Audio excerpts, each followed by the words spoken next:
Good morning again to all our beautiful viewers out there, and welcome to Sun Upon 7. Shout out to you from Ireland that is watching right now. So, we are now here and we're entering into a very hot conversation at this point. It concerns a new trade licensing bill. And we're here joined with the minister himself, Mr. Oscar Requena, who is the Minister of Rural Transformation, Community Development, Labor and Local Government, as well as the CEO, Mr. Valentino Shal. Yes, so good morning to both of you, gentlemen. Welcome to Sun Upon 7, and thank you for being here. How are you doing? Good morning. How are you both doing this morning? How are you both doing this morning? Good. Good? Wake up a little early to be here, but it's good. But you have your coffee, man. Yes. So we're good now. With the We're good. cream and everything in there because, you know, we don't do crude oil like Brandon does. That's right. So- Coffee. But let's go dive into it because I know there's so much to digest and just dissolve out of this overall conversation. I think one of the first things we want to just be able to address first is when it comes to this bill, who were the stakeholders that were consulted to allow us to come to the consensus of how are we dealing with the finances, like, you know, how we're looking at the 200, 600, these numbers, like who did we talk to be able to say, okay, this is how much we're going to be charging, this is who we're going to be targeting? Well, first of all, a very pleasant good morning, and thank you very much for this opportunity. I want to start off by saying that, you know, the trade licensing bill is a bill that has been in the making for many years. It's a very progressive bill, and I do understand the concerns being expressed by the general public, but I want to say that there is a lot of good in this bill. First and foremost, it seeks to really regulate and stabilize, you know, the business operations within municipalities and certainly in the rural areas. I think that is a very, very important factor that has to be taken into account. For the first time, you know, the bill seeks to place emphasis on the rural area. Traditionally, the law has always regulated businesses within the municipalities, but has not looked at the rural area. So this is significant. To go straight into your question, I said earlier that this is a work that has been in the making for quite a number of years. I want to say that the Mayors Association has been very much involved in this process. The municipalities themselves, the town councils and the mayors, certainly the Belize Chamber of Commerce, the District Association of Village Councils, the National Association of Village Councils, you know, the National Association of Justices of the Peace, you know, even, you know, representatives from the Magistrate Court, the Association of Realtors, and many other stakeholders. So this has been a very wide-based process in which, you know, consultations, discussions have been held over the years, Minister, are led by personnel from our Ministry of Local Government. not to cut you, but I know you're mentioning a whole pile of other stakeholders that seem much more government-based as compared to the creative industry, the creative entertainers. Who in that realm was consulted throughout the years that came to this bill? Well, as I said, I said earlier that, you know, we've had the, you know, the town councils and the city councils, you know, and obviously, you know, they do represent, you know, the stakeholders within the city. You know, to be more precise with you in terms of the artists, I guess that going forward, definitely, you know, we're hearing the concerns. I want to also put on the record that we are a government that will listen to the people. It's very important. The artist community, among others, have, you know, their concerns. The bill is at its first stage where we had the first reading. Obviously, it's going to go to House Committee. There's going to be an opportunity for those who have concerns to, you know, make their presentations, and we will listen to them. We will listen to them. If I could contribute here, the overall goal of the bill and the reform process, actually not just the bill, it's a reform process, is to create certainty, stability, and predictability in the trade licensing regime for businesses. And this is what they have been asking for a very long time. And that's why this process started back way in 2014. So that's the primary aim of the bill. It's not to It's not to create any charges or fees on small enterprises and that sort of thing. They came into the picture because in the existing bill, there are already named, for instance, acrobats, performers, these circuses that we have from time to time. All of these things are already in the bill. And so entertainment, which is a part of entertainment, so those were also added. And the intent was to focus on large public events, not the small entertainers who do the weekend birthday parties that you will have this weekend. Those are not the ones that are being looked at in this bill. And so I think that that's where a lot of the confusion has come from. And so we're clarifying that. And if it's not very clear in the bill that that is the case, that we're talking about large public events, then we will fix the language to ensure that that is the case. But it doesn't really worry about the small entertainers at all. Okay. Yeah. You were saying that this has been in the works for a long time. Now, what is a long time? This is from when? 2014. 2014. 2014. So okay, so it's been worked on. In fact, since I then. can say that this has been in the works since 2014. It went as far as all the way up to cabinet under the former administration, but they did not formally take it to the House of Representatives. So then, So when I came on board, we found a lot of that work, already on the table. Of course, we have had further consultation, further discussions, and certainly, I had to take it to cabinet. There were certain recommendations made by cabinet, and we had to seek cabinet's approval before the matter went to the House. so since from 2014, all of that took place. Let's throw COVID into the wrench now and the economic decline that we've experienced, that not only us but the population has experienced. Has there been any consultation since we are about getting over COVID and we have not necessarily gotten back on our feet as yet? Has there been any consultation to understand, okay, well, maybe they start different from 2014 to now in order to implement this now? Because to us, it seems like, you know what, I still can't catch my breath. Right. I think a here we very are getting important charged. a very important point to clarify is that the bill does not become effective immediately. In fact, the bill, if approved by the National Assembly, does not come into effect until January 2023. So we still but That's have in a couple of But months. that's not a couple of- that's next year, though. But I understand what you're saying, and that we ought to look after the interests of the people, and that's precisely what we're doing. If you look at the whole thrust of the government, it is to stimulate the economy. And you're comparing where we are now to just before COVID. But I don't know if you have looked at the economic figures before COVID. This country was already in the hole. GDP growth was terrible. We actually had negative GDP growth, loss in GDP per capita, which means people became poorer, which was confirmed by the Statistics Institute of Belize, that poverty over the last decade went from 41% to 52%. So if you're concerned about the state of the economy because of COVID, well, there was an even bigger problem before COVID. And then COVID came, made things worse, Right. took out the tourism industry, right? And so, yes, we are fully aware of that. But look at what has happened since then. The economy has rebounded. People were extremely concerned that we would not be able to recover. But the policies of the government has enabled that to happen. We have even surpassed the expectations and projections of the World Bank and the IMF. So we are well on our way. We have dug ourselves out of the hole before COVID. We have dug ourselves out of the COVID hole, and we have stabilized the economy. We are now looking forward to grow. But we can't grow under the same regimes that we had before. And so these changes are necessary. At the same time, we are not interested in causing any harm to any small entrepreneur or any small business. On the contrary, what we are trying to do is to support them. A lot of these small entrepreneurs want to become formalized, but the current law that exists does not allow them because there's no provision for them. The law is old. The Chapter 66 Trade License of Belize is old. It needs to be updated because it has things in there like moving picture show. Nobody does moving picture show now.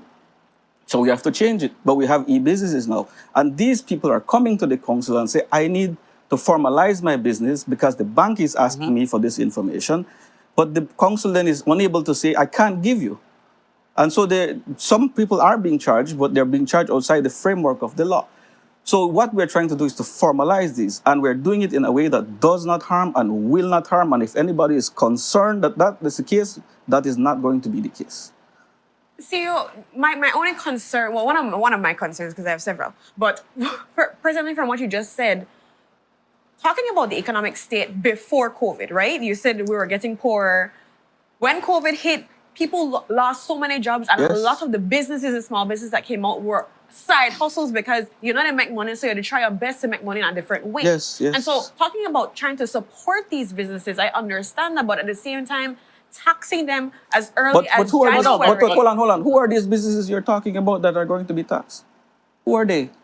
E-businesses, E-businesses. peddlers. And then also when we look at the musicians, but- I'll be honest about musicians. When you said about, a big public function, I understand that. A lot of times, and I used to host an MC for different ceremonies, what happens then if you're doing one song? You're not paid $200 for one song. And that's a huge public platform. So what happens there? That's a huge. That is one of the clarifications that we need to make. It's per event. So that is an event, though. So there's yes. a part So of the every event. person isn't going to have to pay that. And so that is what we need to clarify in the law, in the way it is written now. So it doesn't become onerous on anybody. And also this, because I saw this on Channel 7 News last night about peddlers. Peddlers are already in the law, current law. Peddlers are currently paying the council Yes. their small fee already. And so nothing changes with that. Nothing new is added there. So all we're doing is leaving that as it is. So when you're saying we're going to be charging peddlers, they are already being charged by the council under the existing law. So nothing changes it with that. So what But- about but- the musicians then? So you're saying it's a concert we're looking at, not just a performance? Because I'm trying to understand. Right, exactly. So these if are they're some of- doing a concert just solely them or with other Yes, artists, that's when that's when they taxed? get charged. Not if they're just doing a performance, doing a one or two songs. No, and Would- so this is what needs to be clarified, and I think that the law isn't explicit enough, and so that is what is causing some of the confusion. Right. And I discussed this with the president of the Mayors Association. He said no, for small private, because you have a lot of small DJs who will go play this weekend at some wedding, right, or some birthday party. That has nothing to do with them. I saw Ozzy the Clown yesterday on news. Has nothing to do with him. The intention is not to hurt our small people. The intention really is to stabilize, to regulate, the business environment, Yeah. and to provide support. But also, And to provide support. You see, we ought to build up the artists. We ought to build up the entertainment industry. And part of that building up has to have regulations in place, and we have to have formalization in place. So, for instance, if artists and an artist group wants to grow their enterprise, where are they going to get support from? How are they going to get support? How is somebody going to know that they're legit? Right? But you can say, see, I am a registered member of this community with the business community. And so we can begin to look at programs for them under the government's programs to support these people. For instance, I don't know if you know this. If you're an artist and you're bringing a guitar, you can be exempted from tax. But if you're bringing a guitar separate from the strings, the guitar isn't taxed and the string is taxed. Things like that. Those things can be fixed. But so if you can apply to the government and say, I'm a legitimate artist or entertainer, here is my business license. Can I get an exemption? Of course you can. That's the way it's supposed to work. But we haven't paid attention to these things. The entertainment industry has tremendous value, has potential for growth. We have to get there, but we have to be formalized and we have to be regulated. But we're going to do it in a way that doesn't hold them back, but rather push them ahead. And so that's what we're trying to do. All of these artists who are concerned, the DJs, I know them. They know a lot of these things are side hustles. They know they save up their money, they buy their speaker, the next month they save up their money, they buy their equalizer and their amplifiers, and they do something on the weekend. We have no interest, none whatsoever, to hold them back. As a matter of fact, we're trying to push them forward. Minister CEO, I want to jump away from the entertainment industry and talk about peddlers now. You said that peddlers have always been included under the law. Yes. That is for urban areas. Yes, and this only. So now this trade licensing bill, which extends to rural areas, those persons that operate in an area of 600 square feet, is it? Yes. They will now be subjected to the trade license. Right? Hold on.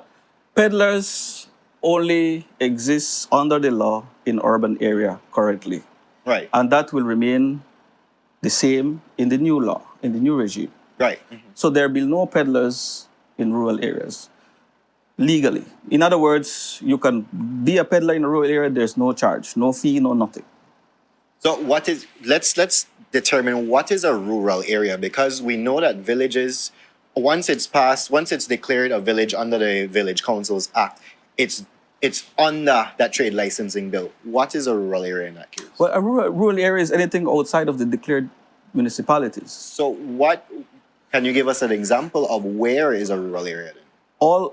Anything outside of Belize City, for instance, in the Belize district, is considered rural area. So all of these established villages with recognized councils and everything, those are villages. And so because I saw. So villages are included. Yeah, I saw on the news piece last night, and I appreciate your question, because I saw on Channel 7 last night the news about peddlers in rural areas, and peddlers having a square footage of 600 square feet before they're charged.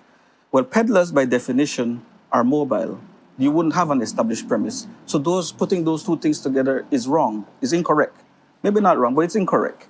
So peddlers, people selling ideal and tamales in villages, all of that stuff, none of that is covered under law. This is for established premises, because we do have large businesses in some rural areas. Not all of them, but quite a few of them. And so those are the ones who are being asked to pay a little bit, and it's not taxed at the same level in the rural area, or charged at the fee at the same level in the urban area. So they're very different. And so you have to be a certain size. Everything, and 600 square feet is quite a decent size, right? I think that is a very important, sorry to interject, but that's a very important point that we need to clarify, because certainly some of the misinformation that we see on social media in relation to the rural area is that, they're saying, well, every small little business, the Lee taco stand, the Lee bread stand, the Lee crabo stand, the Lee juice stand is going to be paying a trade license. And that is absolutely not so. Under the proposed legislation, it has to be an established business, and, the premise must be 600 square feet or more for them to be eligible. And what are we talking about? Under the proposed legislation, it's 150, anything between 600 to 800 square feet is $150 per year. Anything between 600 to 1,000 square feet is $250 per year. That's the proposed. Remember that all of this matter is going to go before the House Committee, and, representation is going to be made. So there's the possibility that, those fee structures may change. And you're saying that before it goes, there will be consultation? Absolutely. Okay. Yes, of course. Now, it is important to also note why the emphasis on the rural area. Traditionally, village councils, their only source of revenue is from liquor licenses and other small little income that they may generate. Here we have an opportunity, particularly in the bigger villages. Think about a village like Placencia, where you have so many established businesses. Think about a community like Kikaka that is going to have its own trade licensing board. Can you imagine the kind of positive economic, output that is going to have for them in terms of, revenue? So that is the positive in the bill. And I think that those are the things that we need to look at. It's a step forward in regulating and stabilizing and, certainly promoting the economic development of these communities. Yeah, I know it's unfortunate we don't have a lot of time, and I really appreciate the time you give us today. Part of the reason why we included rural areas in the new trade licensing regime is because the Village Council Act, when it was passed 20 years ago, gave responsibilities to village councils, local government, but gave them little to no resources. And it was supposed to be a process of decentralization, of deepening democracy, where 50% of our population live. but it's hollow. It's hollow because you give people responsibilities. You tell them, oh, you have all of this legal mandate, but you give them no resources to work with. How are we supposed to develop the other half of our country under those conditions? And so when the government came under Plan Belize, they said we will resource these village councils.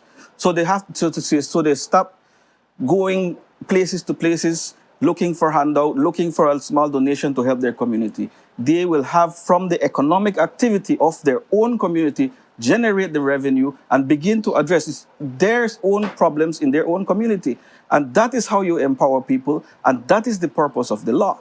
You see, because we need to understand that nobody is going to come and develop our community for us, neither our city, our town, or our village. It is through our hard work and through our contribution, both in terms of our own ingenuity, our efforts, and our financial resources that we contribute. That's how other communities develop. And so we need to make sure everybody chip in so we can fix the street, so we can fix the health center, so we can fix the school, replace the doors and windows of those schools. Because if you go into these villages, a lot of them are dilapidated. Why? There's no money, there's no resource. Things are not maintained. And so it's But part of isn't that because the people don't have any money in those villages? So now you're taxing who can be taxed from those villages? No. But you see, it's not everybody. It's only those ones who are able to. And Not sometimes not those- not but everyone. we're getting But- off again. I go back to this No. fact that we're in COVID. You spoke about the fact that we were poor, then we're now like trying to get back on our feet. So we're taxing the people that are kind of trying No, to we're get back not. on their feet. No, but to a because certain you degree. haven't shown to me which persons you are referring to. What we are referring Let's say to a are peddler operating from his No home peddler- in Borrelboom village. No, But a that- peddler that is not exempt- gonna be- that's they will exactly not what be we said. licensed That to is peddle in rural exempted. areas. But see, if that person is operating in their home, is their home bigger than 600 square feet too as well? So all No. those kind of This is an things too as established well. business premise. A very important point that has to be looked at, and that is certainly contemplated in the legislation, is the productive space. Yes. Very, very important. And it's unfortunate that we have such a short time. The bill is so progressive because under the current legislation, Belize City, for example, Channel 7, currently under the legislation, you're going to be taxed. You're going to be paying your trade license for everything, your car park, your porch, your veranda, whatever, the bathroom. your everything. bathroom. Under the proposed legislation, it is only going to be the productive footprint. So there is an incentive. Currently under the law, if you paint up your building and fix it up, that is Okay. going to be, you're going to be paying additional taxes. Because Under it the increased new the law, value. it's only the productive space. So there is an incentive for you to improve your building, your businesses. So that is progressive. And it's very important that we do not lose focus of that. But I also want to point out the other fact that for the rural areas, whatever trade licenses are collected, that money goes back into the community. It is not like it goes into the consolidated revenue fund and is lost there. It goes back into the community. Very, very important. yeah. But I appreciate the question because these are questions that you're asking are what people have on their Yes. mind. And the thing Definitely. is, And so the language of the bill. Right. That Now- it came out, and I know this is the first running, so a lot of questions can come. No because problem. The word entertainers, we just brought entertainers. People were thinking a million and one things. We're Correct. thinking peddlers. We're not understanding the 600 square feet. Like, there's so many things that people have to ask questions Fair about. enough. that's fair. Fair And enough. before we get to that consultation process, how will you ensure that this is advertised to invite these stakeholders in? Listen, as a ministry, as a government, we have a vested responsibility in ensuring that we disseminate information, that our people are consulted, because at the end of the day, whatever laws, are developed and taken to the House, we want to make sure that the people are informed, that, they are in support of it, Yeah. that they understand that it is going to make life better for them. Because that's really the intention, The intention really is to make life better for our people, for our communities. And certainly we are going to advertise that. We will make sure that the information is out there and people will have an opportunity and we will listen to them. We will listen to them. That is what a government should do. Definitely. And if it's informal consultation, whatever, people need to be heard. Yes. Because all of these things, even the taxing of 200, whatever it is that we do, we have to understand how much they're making, especially now, how things are changed. 2014 to 2022, different years, different finances, things have really gone from That's a whole pandemic in there. exactly. Yes. So No. And then we have now a global crisis of inflation. Yes. exactly. On top of that. So we are fully cognizant of these things. But I really have to say I appreciate the questions because it helps us to clarify things. So I really thank you so much for the opportunity. Thank you for the questions because it gives us a chance to be able to explain and clarify certain things. All right. Thank you, CEO. Thank you, Yes, Minister, thank you for very being much. Very here. much. And we look forward to seeing the consultations, the meaningful consultations, and everything coming from this because we want to see how we're going to be able to be impacted in a productive way that's meaningful for our community. Thank you And so very with much. that, And thank you, Belize. we Thank go you. to our next commercial break. But when we're back, we're going to be diving into Fallen Stones and the inspiration behind that book with Miss Diana and Arthur. So stay tuned for the exciting conversation. We'll be right back.